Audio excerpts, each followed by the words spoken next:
Hi, and welcome to Tremco Live, where we're socially distant but technically connected.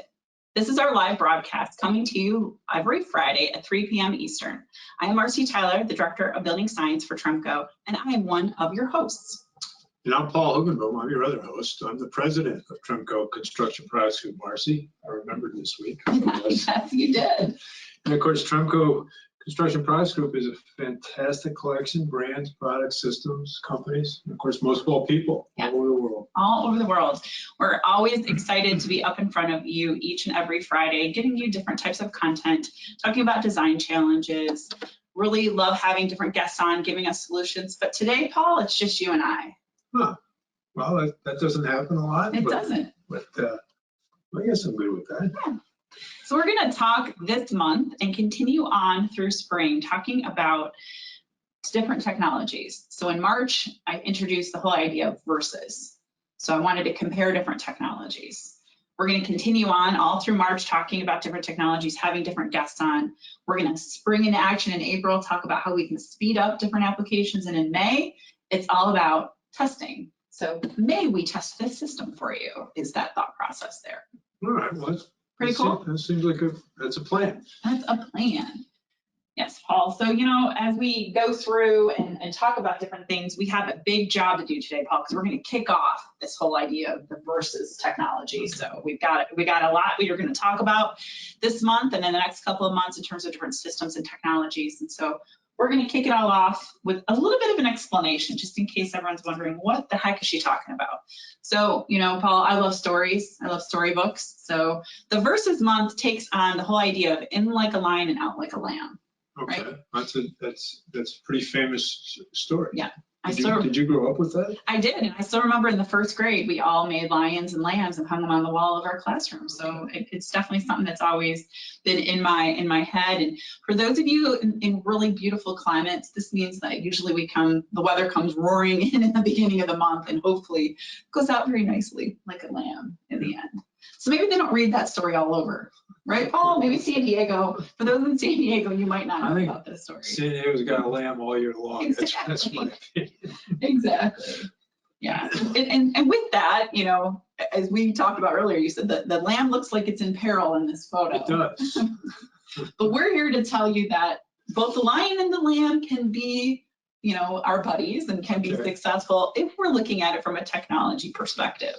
So as I mentioned, we want to compare different technologies and compare different installations. And so we're going to use this whole lion versus lamb philosophy. Yeah, I know we're used to, Marcy, so often at the test wall in particular, in our different test equipment that we design, we're always comparing one to the other. Yeah. And I think a lot of times it's because, one, there's maybe clarity is the wrong word, but there's pros and cons of both. Yes. Yeah. And then there's also, I think, a lot of urban myth about how one will perform than the other.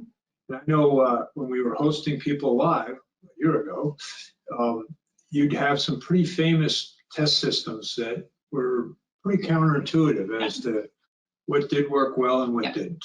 And that's what's great. I think it positions us in such a way to be able to test for that and then share that information and debunk some of those myths. Yeah, and a lot of times, sometimes you have two very, very strong opinions, right? By perhaps, and all you do is say, well, let's at least see what the data tells us, and probably both answers are right? Yeah. But maybe not in all situations. Yeah. Well, that's a great point about, you know, having that dialogue, and without having that dialogue and having people come through, we're missing that. So today, as you watch this presentation, if you're thinking about different concerns you have or different, you know, ideas you've heard in terms of performance or, you know, expectations of different technologies, that's where I really urge you to reach out to me directly. And I want to have that conversation with you. Yeah, perhaps today maybe what would be most interesting to point out on each example you'll cover is what aspect is maybe counterintuitive, right? Mm-hmm. Because I think a lot of comparisons are perhaps fairly straightforward, but there's usually one or two elements, Marcy, that are really counterintuitive. That's great, yep. We'll definitely do that. So throughout the next couple of months, specifically, you know, obviously with our focus in March, we can talk about all the different technologies and installation of those systems that are listed there. And I highlighted two at the bottom. connectivity and transitions. I think since the day I've ever met you, what we've always talked about is Tremco runs to the interface, Yep. right? Exactly. And we call it, of course, by others if Yep. we see it in the spec. And I stole this from you. We want by others to be by Tremco. Exactly. We want that opportunity to work with you. Just had a conversation, I think it was last week or the week before, about just that. So talking through something with one of our reps, I'm like, okay, well, how is that competitive system handling the connection or the transition?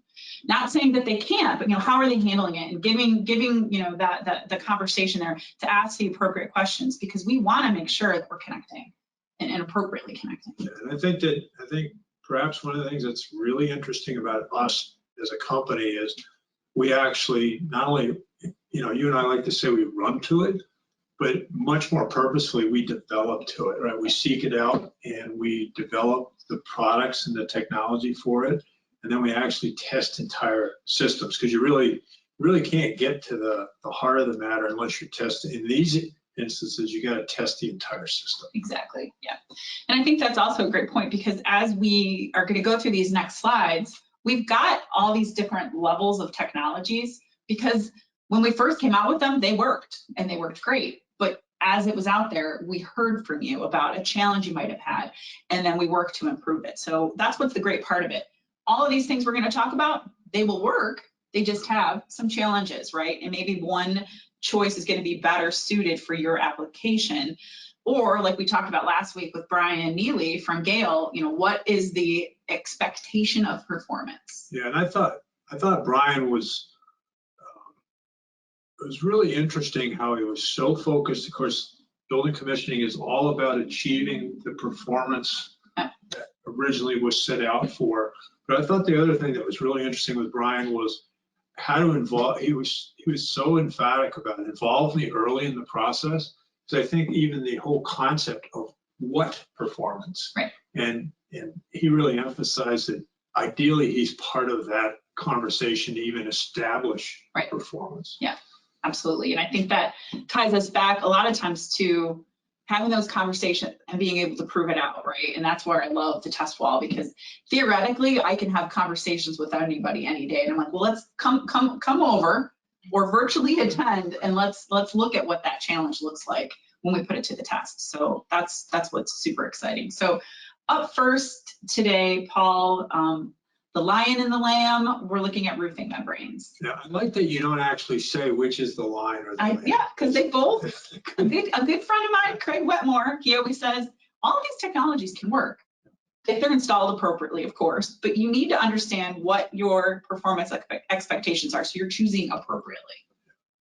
I think, the one thing that's most counterintuitive on this one to me, Marcy, when you covered it with me, is the membrane thickness, because it would seem like they would be perhaps equivalent, right?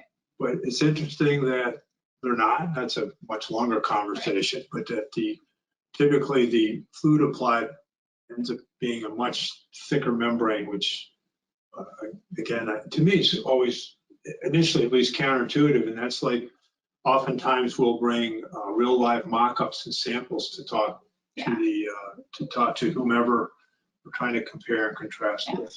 Well, I think having that sample really tells a lot too, because I think, what is 60, what is 90, what's 140 mils, right? And so to be really able to understand that, I think there's a great photo that one of the roofing reps shared that just compare it like with a stack of pennies. What does one penny look like versus a couple, and that's what you're going to get with a fluid applied system. And I think the other thing that we like to do in this situation is come with the full mock-up, meaning that you see what the entire assembly looks like, because that's sort of the other. You can look at thickness in this case all by itself, but that might be a little misleading unless you see it in the entire system. Yeah. So that's another sort of best practice that we like. And I think when you think of like material versus an assembly, a lot of people love like a single ply or something that's constructed at a controlled thickness, because they know exactly what they're getting, right? Yep. But when we're doing those difficult connections, D10, we're usually using something liquid, right? Because we do trust in that ability to connect. So then therefore, why not have that trust and that ability to do the entire surface? Yeah, the other one that's kind of cool on this one is color. And it's interesting how color preferences change all over the world, and even by locale, color preferences can change quite a bit. And I think I've often seen too that it's not only a black and white world too, but you'll see whether it's preferences for gray, preferences for tan. Right. It's really interesting to see that the whole concept of color, I think, in the last 10 years has changed a lot. Oh, yeah, absolutely. And what's interesting, Paul, factors to consider, there's a lot more that could be considered. This is just a few. And that's where we open up the ability to have a conversation. So if you're sitting there today trying to decide which way you want to go, that's where I challenge you to reach out directly to me. I'll connect you with your feet on the street in your region, and we can have that conversation, because one of the things that's definitely not on there is cost. Yep.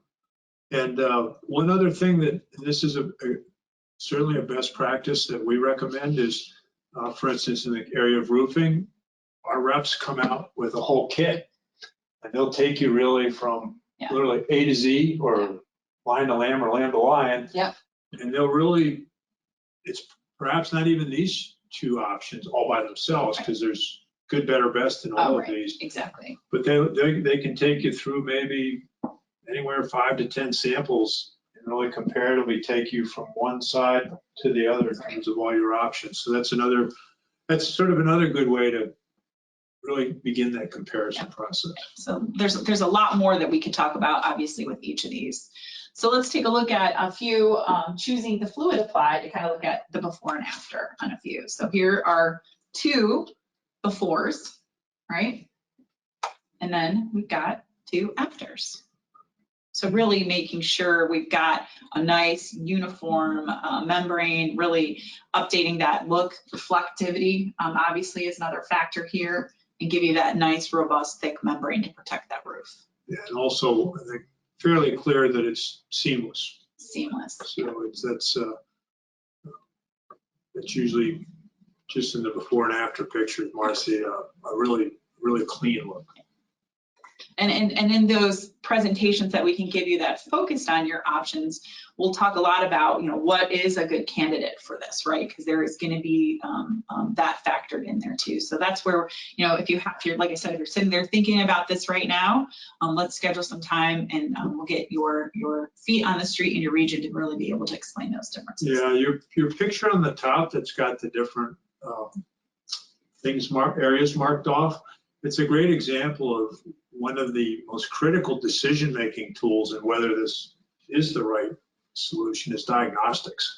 And that's another area, I think, Marcy, that from a Tremco perspective, we invest an awful lot in diagnostics, both in terms of equipment, staff, et cetera, because the diagnostics are going to be a critical input in terms of deciding which route you can go. Right.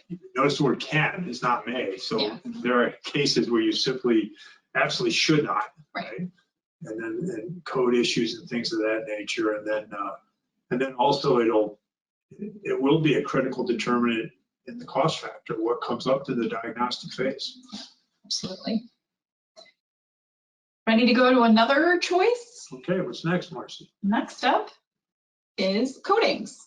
So now we're taking you from the roof, and we're looking at different coating applications. So when you think of coatings, that could be a patio area, a balcony, an amenity area. It could be stands at a stadium, parking garages, dumpster areas, all these different places that could be considered a coating. So we've got, once again, options and factors to consider.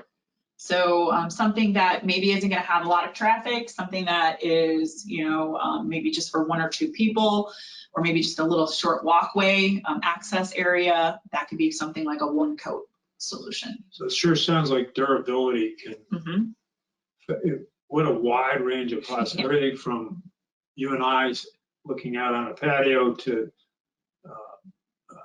a waste transfer station that couldn't be a more aggressive. Exactly. Just think of the torque of huge vehicles turning on that coating surface, and something that can withstand it. So Exactly. quite, wow, what a wide range. So many questions, right, that we ask, and what's great, we love that ability to have that full tool bag, right? So coming to you with a variety of options, asking you the appropriate questions, showing you the systems just as we would for a roof, to walk you through to that understanding of what's going to work best for you. You know, the purpose, the use of that area is really critical, right? I was talking to somebody at a university. It was just a pedestrian walkway. How often is it used? Well, it's used every single day. So turnaround time is going to be critical. Further discussions, we find out they're also going to be pushing carts with metal wheels on this surface every single day. So that's how we know which way to kind of dial in. In that case, we chose to go with the Puma system. They needed to be able to do that application overnight, so really quick, but they also wanted something that's extremely durable for lots of pedestrian traffic and those steel wheels of all those carts every day. Yeah, I think the trend that we see more and more, Marcy, is we call it return to service.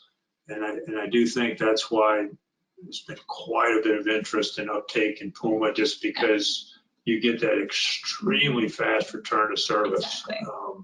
In ways that in the past they'd have to shut down for 3 to 5 days. Yeah. And the other thing is the weather window too, where that 3 to 5 days often meant you needed 3 to 5 days of good weather. And that's kind of hard to come by in a lot of places, 3 to 5 days of good weather. Well, and I know from like a maintenance perspective, especially on a university like that, they wanted to know, like, if I did have damage, how quickly can I repair it? And that's another key feature of Puma, right? How it mechanically bites back into that existing coating when you do have to repair it. So another great selling feature on that system. It's interesting you bring that up, that you just sort of assume that when you recoat something that it seems intuitive, it creates that chemical bond, but in many cases it doesn't. And Puma's, I think, somewhat unique in creating that chemical bond, so you really end up with one becomes monolithic again once you maintain it. Exactly. So lots of great options there. Once again, if you're sitting there trying to decide what it is that you need, you know, that's where we can come into play.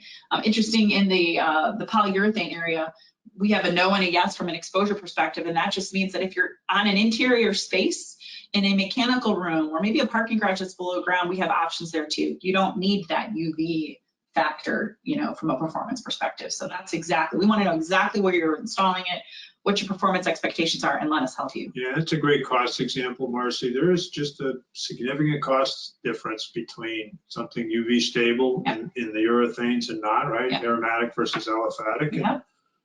There's just a straight up. Yeah, exactly. And that's a classic area where you really do get what you pay for if you need that UV durability. And on top of all that, when we sit and we meet with you, we're going to talk about aggregate. We're going to talk about color options, right? We're going to talk about all the things that that are going to meet your expectations, giving you examples, because in the end, when this is all said and done, we want to make sure that you're looking down at the, you know, meeting that expectations from a wear perspective and a look and a waterproofing. So, got a couple, I think we got one before and after here, and I love featuring this one, Lambeau Field here. And it was a pedestrian area. So, you know, extreme wear systems can be used in so many different places. In this case, you know, thousands of feet walking up and down those stairs. And in this case, it needed to be turned around very quickly. Yeah, I think probably what carried the day here, Marcy, is return to service, right? Really give it to us early in the day and get it back later in the day. Or in some cases, a lot of cases, like in a hospital, we'll get something we'll call midnight, and have to turn it back over at 4 in the morning. Right? Time is money, and they need it for patient care, and even 4 hours for them is a long time. Exactly. So access, time, all those things we can help dial in to give you exactly what it is that you will need. The next one we have, comparing different systems, are sealants. And so when I say sealants, it's a big category, right, Paul? Not only can I sit here and talk to you about different types of chemistries as it relates to sealants, we also have different types of sealants, and I use the air quotes because pre-cured silicones and pre-cured polyurethanes can be installed in areas where typically sealants were, and then of course also pre-compressed foam tapes. So we've got lots of different options when we're looking at, if we're truly talking about a sealant installation, we've got lots of options there. Yeah, and I think you've taught me that the nature of the joint matters a whole lot. It's not just the material choice, it's as an example, if you got to clean a joint out, will you mar the surface, right? So everything from how labor intensive is it? What's the aesthetic impact? Can the joint even handle a sealant? Right. Right. There's so many questions that we walk through with you in order to help you get to that end game. You know, what's that performance that you're needing? What exists? What's the existing condition? You know, is the sealant still well adhered and only failing in the middle? There's going to be different options for you there, where maybe you can route out some of the sealant, maybe you can install some over the top of it. So that's what we really want. We want those options to be able to walk through. And once again, we only have some of those factors to consider. But you know, that's what we want to be able to do, is understand the application. Is it traffic related? Is it needing to be exposed to UV? Once again, all of those things will help us dial in to give you the right application. Yeah, one of the ones you don't have here, but I learned from you, is what's the age of the system? And often if it's 30, 40, 50 years old, that's considered a hazardous material. So the fact that you have an option to encapsulate the material as opposed to very expensive if you have to remediate because it's a hazardous material. So the whole idea of encapsulation on aged material, often not thought about when you really start, but especially in today's age, the sensitivity around that is high, as it should be, Marcy. Exactly. There's several educational, getting educational credits that are that feature all of these types of choices, whether it's roofing, coatings, or sealants. So once again, if you're sitting there and thinking through options, you know, please reach out so we can have that and challenge me with your questions, challenge me with a past design situation that you've had, and let's walk through what that solution can look like. Something else that's not up here, Paul, that I always like to talk about is points of concern. Right? If I have to install something, how many different factors do I need to make sure I'm aware of for a successful installation, right? So a sealant, as much as that's something that is, you know, near and dear to us at Tremco, there's a lot more to consider when you're installing a wet sealant, right? Am I going to get the right bond ratio on the surface of that substrate? Is it going to be the right shape? Do I have the right amount of movement? Is it going to cure in the right amount of time? What about moisture content, right? I mean, there's so many different factors. Or maybe, depending on the application, a pre-cured solution where you're just thinking about 2 beads of sealant on either side and then sealing it up with that pre-cured solution might be the way to go. Yeah, one of the things I've heard you say often, you often start with, we love our sealants, and then you get to the but. Yeah. And it's interesting how many times in an application you can see that they've tried to seal it and seal it and seal it again. Yeah. And that's usually a pretty good sign that perhaps a wet sealant isn't going to be the best choice. Exactly. And of course, the pre-compressed foam tape option with Will Seal, now it just opens up the door for so many different options where we really couldn't play before with a sealant, and now we can with something like the Will Seal products with so many different options there. It's interesting, Paul, that you mentioned, you know, as much as we love our sealants, but sometimes we just can't make them work. I think this is one of those examples, right? Where we tried, we kept trying to fix this one. And that's a great picture on the bottom there, Marcy, where, I don't know, depending on who's counting, there might be 6, 7, 8 places where you could be having a leak. And you've got all kinds of stack pressures going on, probably in that building and in the assembly. And so even on the inside, when you observe water, don't even really know where it came in or how it came in. Yeah. So we like the solution, the after encapsulating it, right? Working really closely with our installer and a design professional to come up with the right solution, right? When you're dealing with glazing, glass, windows, we want to make sure we have that solid collaboration with the design professional, make sure that we're structurally sound, and then work together on getting it back to me here and watertight. Yeah, I think you often use the term glass to glass, but this is an example of where you're really going from the facade to the glass, where you're just flat out eliminating all those points, one continuous membrane. The other kind of cool thing with this, I really like this system, Marcy, because we can color and texture match. So you see here probably an either east or a stucco type of finish, and our ability to match that any way that you want. you're going to really get a nice aesthetic upgrade too. Look at those clean lines versus not so clean on the left. Exactly. So definitely, it cleans it up. No occupant displacement because this is a residential tower, so we didn't have to have anyone move out. We didn't have to remove anything. We were able to get that being back to being air and watertight, so it's great. With the same idea of these options, obviously we talked about sealants, and we definitely replaced that sealant with a pre-cured solution. We can step right into glazing, right? And there's some repetitive stuff here, as it was on the last solution, because you could utilize these as well. So this is a lot of times where we're going to look at, once again, working with our design professional in a collaborative approach to structurally sound, you know, what is the condition of our windows and our glazing? And if it's just leaking air and water, let's come up with a solution together. Yeah, at the start of our conversation today, I think, pretty sure you said use the word full toolkit or something to that degree. And again, something we really try to do is have the full toolkit so that you can consider the total set of options as opposed to a more limited range. Because again, there's so often your picture up on the right there, we have these custom geometries that you need, things of that nature. And of course, on the far left, you have the example of sealants and then everything in between. But if you don't come at it with the full toolkit, you probably start to limit your design choices in ways you don't want to. Exactly. And what we want to do is validate this. We can utilize, our testing facility. We can work with our third-party collaborative, testing agencies to be able to do the on-site mock-up testing to make sure that we're getting it back to being air and water tight.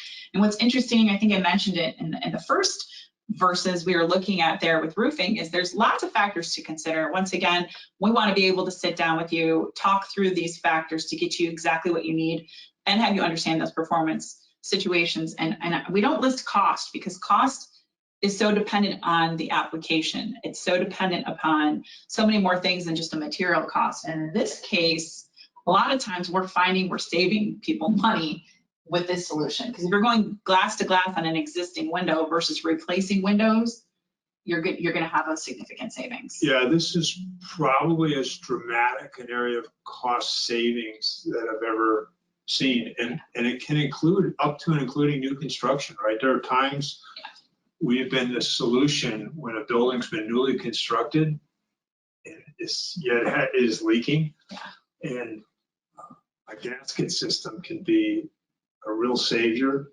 and often the cost differential versus tear off and replace can be as dramatic as what, 50 to 1, Marcy? It's absolutely startling. It's absolutely significant. So that's what we want to be able to do is sit down, and once again, if you're sitting there thinking about a glazing application, whether it's new construction or restoration, let me know, reach out. We have, like I said, an entire presentation just on this type of selection and making sure that you're choosing the right one for your performance needs and the issue that you're currently having so that we can once and for all solve it. So, starting off with sealants all the way to that full gasket replacement, if need be, is that customized full tool bag that we can offer. Yeah, I think whenever we've hosted a group, Marcy, it never ceased to amaze me that probably everybody in the audience had an application that was failing, that they had tried to solve, and they thought the only solution was tear off and replace, or tear out and replace, which is, of course, very expensive and very disruptive. And they would leave after spending an hour with you, and they would be, oh my God, right? They'd come up to you right after the presentation, give you their card and say, I have something that's failing, and you just showed me something that'll save the day. Exactly. And then you've got that custom care right there in your region. So our reps are going to be right there with you to help you figure it out. So don't try to do the water management we've seen, Paul, at different places, right? Where they're catching water and trying to move it somewhere else. Yeah, or the buckets. Or the buckets, right? Those are usually indications that we want to be able to come out and help you out. So just some examples here, of course, of 2 befores where working directly with our design professional partner, trying to understand, making sure we're structurally sound, just leaking air and water, and coming up with that solution. The one on the left, Paul, that's a prototype that we sent out, a 3D prototype to make sure we were meeting the actual dimensions of the mullion, to make sure we had the right clearance, because on both sides of that 3D printed extrusion is going to have the feet that hold the silicone sealant. So that Spectrum 1 silicone sealant is going to hold that in place. So we wanted to make sure we had that right. So that's a great picture there. And then of course, a small atrium area on the right-hand side, and featuring those after pictures really bring it back. I chose these two. The one on the left is a huge office building in Houston. So there's many, many floors. And so that's just an isolated mullion. On the right is more of a smaller area, but bringing that back to being air and water tight. And I believe that's a museum where they don't want to be damaging. Obviously, they're very concerned about the content, but then that aesthetically pleasing look afterwards. Yeah, I'm glad you mentioned that, Marcy. I think that's perhaps the thing that's underappreciated is it's often a fairly noticeable, if not dramatic, aesthetic upgrade. That it's like having a new facade. Exactly. Those are two great winners, I think, of the aesthetic improvements. But we've got some grand, large ones like the Puerto Rico Convention Center, lots of case studies we'd be happy to talk to you about. And bring your challenges. I know a lot of times people are worried about the sight line. We've got great pictures that show that this solution of going glass to glass does not take up the sight line to a degree that would be concerning. It's actually very clean looking. So if you've got those challenges in your head right now, bring them to me, because I'd love to be able to talk to you guys about them for sure, so that we can continue through the next couple of months talking about different technologies. And once again, saying that, the right technology is out there for your application, but we want to be able to have that discussion with you. Yep. And make sure to get into, Marcy, this concept of versus. So if you have any lions versus lambs or whatever comparison you want to use, Marcy, that get those in, and maybe you can fit them in this week. That'd be great. Yeah, we'd love to feature your design challenge if you've had a solution that you've already solved, or if there's something you want to test and validate. That's definitely where we'd like to be able to go with you. So that will conclude our first Friday in March and our first versus month, our first versus broadcast. Yeah, what a great start, Marcy. Yeah. So thanks, everybody. We'll see you next week. Be safe.